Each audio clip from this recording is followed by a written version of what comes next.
Казандагы 2013 елгы универсиада ул дөнья күләм һәм Россия халкы өчен генә әһәмиятле түгел. Ул Казанда узуы белән бөтен дөньяга таралган татар халкы өчен дә әһәмиятле.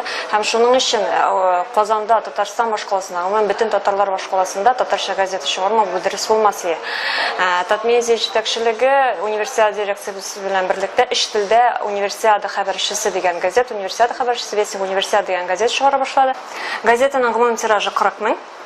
Ул бөтен спорт объектларында, кунакханәләрдә, кунаклар, спортчылар булырга мөмкин булган бөтен корылмаларда таратыла, урамда волонтерлар тараталар, бушлай таратыла.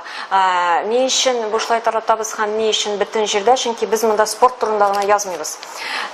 Казанга универсиада хөрмәтенә бик күп кунаклар җыелды, алар арасында татарлар да бик күп. Һәм читтән килгән кунаклар да чит ил кешеләренә дә безнең татар халкының, Казанның, гомумән Татарстанның, Россиянең ни дәрәҗәдә кунакчыл, ни дәрәҗәдә универсиадага әзерләнгәнлеген, бу спорт вакыйгасын ничек көткәнлеген бөтен кешегә күрсәтәсе килә.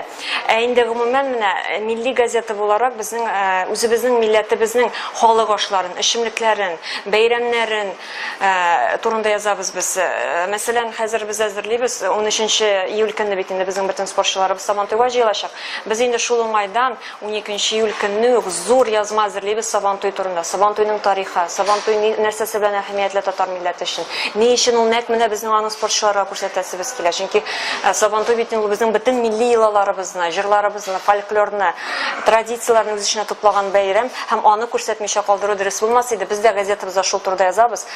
Спортчыларга килгән кунакларга сөйлибез, Сабантуйда нәрсәгә игътибар бирә кирәк икәнен, кая барырга, нәрсәне күрергә, үзеңне нинди спорт төрләрендә сынап карарга.